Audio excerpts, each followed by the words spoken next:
it's too toxic and you'll be better off without it. So when you're in your midst of pain, the midst, I remember a couple days ago, you're like, Molly, you're just gonna have a couple hard months. Like, just prep yourself. It's gonna be hard. There's gonna be hard moments. What do you do in those really hard moments? What do you do when the pain is excruciating and you have to walk, but it's hard to walk and it gets really frustrating and really a little bit depressing? What do you do in those really hard moments? Well, you actually helped me with that in the last round when I was really, really upset. You know how hard that one was for me in October, Mhm. just a few months ago. I wasn't sure if I was gonna make it, and it was just so awful. So what I do, and it was helpful, very, very helpful that you coached me through, was literally crying it out, like not holding it in, because I would hold it in and hold it in and be strong, but that doesn't honestly really help at all in this situation. So I just sat there, and when I had like a huge crying session in my hospital room for like an hour or two long of just crying, Yeah. I felt so much better after, because a lot of the times like our emotions um just wreak havoc on us physically. So if you can physically remove them and get them out, your whole mindset is clearer after that. Um, Really. so having that release is really helpful, really is.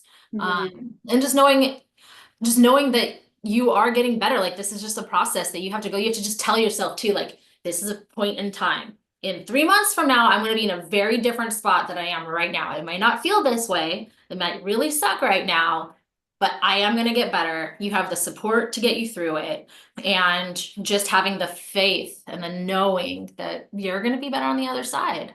So Yeah. you Thank you. have a great I'll never forget that one time when you were in surgery. I think it was getting, what was it getting? It was getting your colon removed. in the hospital in Hawaii. Yeah. Yeah. Yeah. And Uh, you're like, I just want to be married and I just want to have kids. And I don't know if I'm going to be able to. And that's just my dream. And I don't see that happening. And I was like, Christina, it's going to happen one moment at a time. And look, you're yeah. married with a kid. Like it's amazing how if we just take one thing at a time, our bodies are so resilient and our dreams really can come true.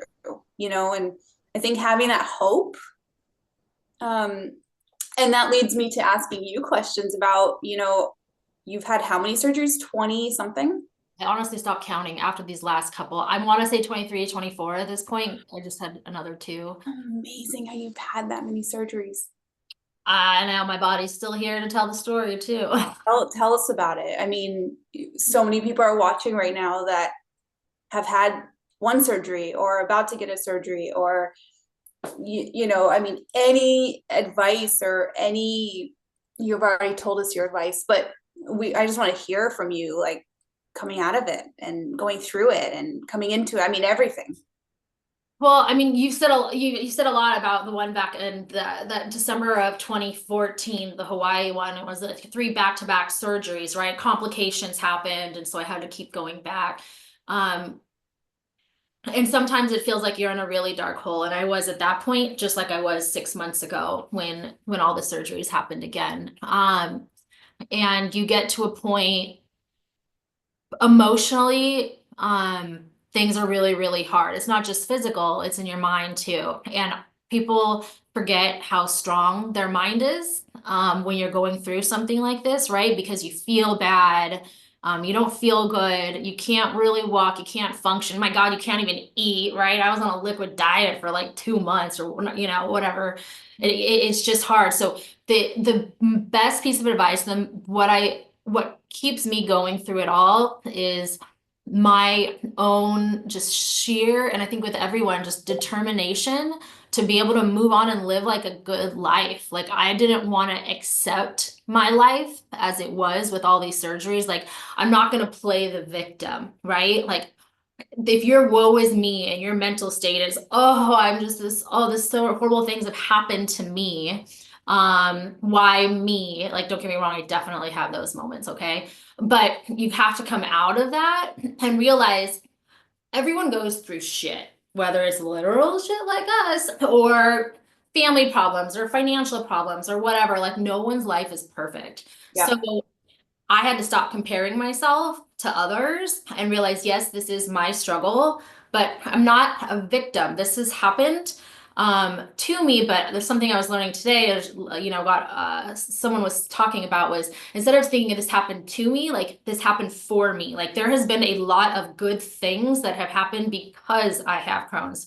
And I know that sounds really weird, but like I've met because I have a best friend like you now, where if I didn't have this disease, I don't know, who I would be having such a great relationship with. Like you meet a lot of people, you're able to share stories. I can help other people now. I mean, that's why we created this channel. Like, yeah, I went through all these surgeries and I went through my own living hell, but like now I feel good about being able to be vulnerable and share it with others to help them too, Mhm. hopefully, and let them know that they're not alone. So, yes, you take these bad things that happen and how do you get through it? Well, it's trying to find the joy or the positive out of it too. I've changed as a human being. What I used to be like before Crohn's, I think I'm a lot honestly a better of a person now than I was 20 years ago. I'm a lot more compassionate and understanding and just realize that maybe we're all different, but we're all the same too. And we're all just going through life trying to make things work. So I would say there's a lot of positives about it, even though it's not a positive thing, if that makes sense. So that's how I've tried to spin it from a mental standpoint. Because you have to, you just have to. It's not worth living life like a victim. That's a horrible mentality. Mhm. So you get to make your And life. that's, sorry to interrupt you, but that is so amazing after 24 surgeries for you to come and say this and be able to be so positive and see the silver lining and shit, you know? Yeah. I Well, mean, it's pretty inspiring. no, thanks. Well, it's just how you react to it, right? I mean, I could be, and I could just be down and around, but no one's gonna want to hang out with me if I'm sad about it all the time. I want to put a smile on my face and laugh that I shit in a bag. So what else are you gonna do? Yeah, I think the next one we should talk about like the funny things about having a bag, like funny stories. Yeah. God, we could do that. I have so many stories. We can definitely touch that. I think, I know that we try to keep this around 10 minutes, which is definitely where we're at because YouTube doesn't allow us to upload any more video longer than that. But we can definitely expand on this surgery talk another time too. Maybe after your surgery and when you're feeling better and talk about some more things because I feel like we got to talk like a lot of the mental state, but not the physical part, which I'm sure a lot of people probably want to talk about too, about what that's like, and they want to hear about like the physical component to it. So Yeah. maybe we'll have another session about, I mean, you can talk about your healing and everything like that the next time with surgery part two. And then Okay. we can also talk about our funny bloopers. We call it ileostomy bloopers. Because I know we have a few of those. Okay. Talking to you on the phone, and I'm like Farting. farting. And you're Molly, is like, that you? I'm like, sorry, I just had some cheese that I wasn't supposed to eat. And the fact that you just can't control it, I'm like, thank goodness it's you. I was at the doctor's office after my last surgery, and it was where the point where it still wasn't functioning right yet, and I was just barely able to walk still. And I'm like going through the doctor's office, and there's all like the admin and stuff around, and I just start. It finally opens up and just starts farting really loud, like the whole office can hear. And I'm Oh just my looking at the ladies, and I'm like, I'm so sorry. Just like funny. okay, I'm like I can't control it, like. But isn't it funny that when you do fart, it's like a celebration? Like Yeah, when I it is. fart, I'm like, good job, yay! Yes, Like you're moving. you're moving. Oh gosh. Okay, well, Anyway. I'm glad that we could turn this surgery talk into something a little bit more positive. But Yeah, me too. surgeries are hard, and just wish me luck. I could use a little prayer or something, good energy. Um, and maybe I'll do a vlog or something while I'm going in or something. Yeah, I don't really know how to do it, but I can try and figure it out. Try to figure it out. But yeah, no, you got this. I'll definitely be saying prayers for you. I know it'll be great. And you'll do just fine and you'll get your life back in just the way you want it, and you'll get everything that you want out of life too. Thank you. Thank you. Love ya. Love you. All right. Talk to you next week. Bye. Bye.